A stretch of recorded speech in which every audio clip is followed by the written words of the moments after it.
Hi, welcome to the Listen Up Girl podcast, your daily LGBTQ plus news podcast that keeps you informed, fired up, and in the know. I'm your host, Zach Reynolds-Friedman.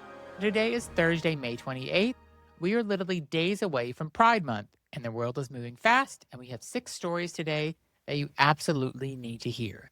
From a major win in Maine to a terrifying raid overseas, from a story that will make your blood boil to one that will give you a little hope.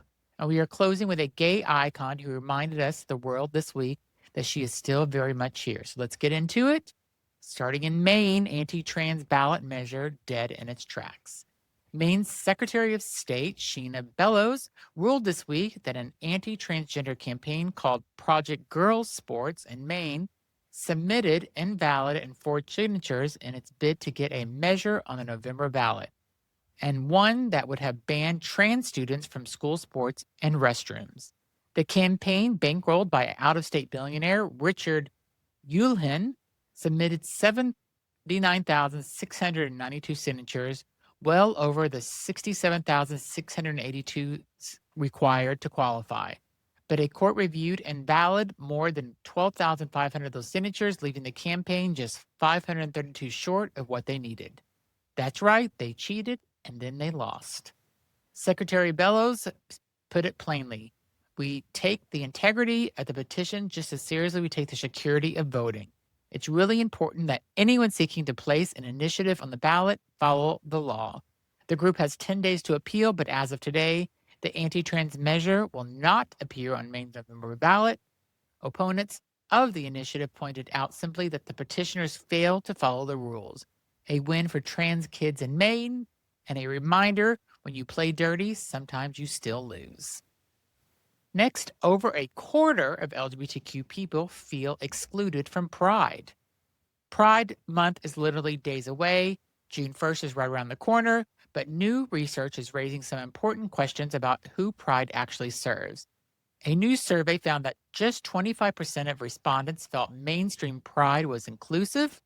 Meanwhile, a quarter of respondents felt that LGBTQ people of color, trans, and non-binary people were underrepresented or excluded. 27% felt bisexual and pansexual people were left out, and nearly 30% said LGBTQ plus people don't live in big cities, felt like Pride wasn't for them. 41% say they feel pressure to perform during Pride in ways that don't match how they actually feel, and only 32% of those surveyed said Pride is a celebration that they genuinely enjoy. And here's the one really big one that stopped me. 10% of people said that they avoid public LGBTQ spaces during Pride because of the current political climate. That is so heartbreaking. Pride started as a protest, not a party, and now we are into June, and it might be worth asking, are we making Pride for the community or the corporations and the cameras? Something to think about. Our next story is a homophobic threat during D.C. Black Pride weekend. So now onto a story that should turn your stomach. On Sunday, May 24th, right in the middle of D.C. Black Pride weekend, a 32-year-old man was arrested after allegedly threatened to shoot an employee at Ben's Next Door, a bar restaurant on Washington, D.C.'s historic U Street corridor. Police said he confronted the employee with homophobic slurs after being asked to leave and was then found waiting near the employee's car outside. The area was packed with celebration. Nelly's Sports Bar and Thirst Lounge were among the nearby venues hosting official D.C. Black Pride events. Ben's Next Door sits right next to the legendary Ben's Chili Bowl. A preliminary hearing is set for June 4th. D.C. Pride this year marks its 35th anniversary under the theme New Black Renaissance, a weekend of joy, culture, and community. And this man decided to bring hatred and a gun threat into that space. Community showed up anyway, just like they always do.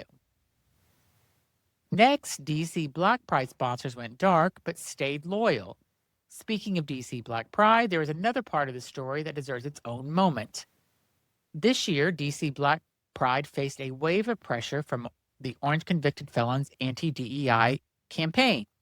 Some of the event's longtime corporate sponsors asked to be kept completely off the record, no ads, no logos, no public acknowledgement of their support. Kenya Hutton, president and CEO of the Center for Black Equity, which organizes D.C. Black Pride, said this: "The administration has put pressure on some of our traditional sponsors, and we have some of the sponsors this year who have told us, don't put our ad, don't put our logo, don't put anything out publicly that identifies them as financially supporting us. But, and this matters, they still gave, quietly in the shadows because they believed in the community, even if they were too afraid to say so publicly." Mayor Muriel Bowser issued an official statement declaring May 22nd through the 25th as DC Black Pride Weekend. "This is what intimidation looks like. This is the chilling effect of this administration on business, on sponsors, on public life, and we are naming it out loud." Next, 51 men arrested in Malaysia after a deadly raid on a gay party. So now to a deeply troubling story from overseas that broke this week. On Sunday, May 24th, Malaysian police conducted 4 raids on upscale hotels in Kuala Lumpur, arresting 51 people in connection with what authorities called a drug-fueled gay party. The men arrested ranged in age 21 to 52, and 28 of them were foreign nationals from countries including Singapore, Hong Kong, Vietnam, Indonesia, and China. 36 of those detained tested positive for drugs. All are being held for between 3 and 6 days under Malaysia's Dangerous Drugs Act. But here is a part of the story that is hardest to hear. Before drug raids even began, a 31-year-old Malaysian man was found unconscious in the hotel lobby. He was rushed to a Kuala Lumpur hospital where he was pronounced dead on arrival. The cause of the death has not been released. This is happening in a country where homosexuality is criminalized both under civil and Islamic law. Sodomy is a criminal offense, and same-sex acts are banned. And rights groups have long warned that LGBTQ people in Malaysia are living under increasing scrutiny and growing intolerance. A man is dead, 51 other people are behind bars, and the only crime Malaysian authorities have concerned is who these men were attracted to. We see this, we're saying it out loud, and we're not forgetting it. Next, Oliver Stark is proud to play a bisexual man and said so loudly. So let's close on something that genuinely made me smile this week. Oliver Stark, who plays Evan Buck Buckley on ABC's 911, was asked at a fan convention this past weekend why advocacy matters to him, and he did not hold back. "I play a queer character," he said, "and I want people to know that I'm absolutely proud of it."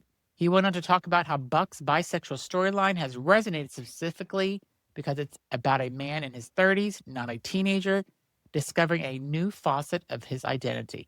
And he said something I think a lot of bi men need to hear. "I know there are people who think they are bisexual, are just too scared to come out as gay or whatever. And obviously that's not the case. I really hope we get to hammer home that part.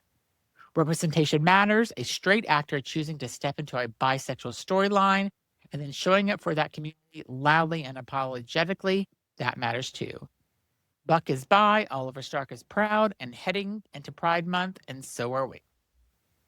So that's your news for today on Thursday, May 28th. Here's a quick look back at the headlines. Maine's anti-trans ballot measure is dead after thousands of forged signatures were marked invalid. New research reveals that more than a quarter of LGBTQ people feel excluded or underrepresented by mainstream pride events. A man was arrested for threatening to shoot a DC bar employee using homophobic slurs during DC Black Pride weekend.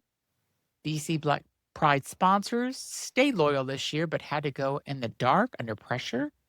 And 51 men were arrested in Malaysia following raids on a hotel gathering authorities called a gay party.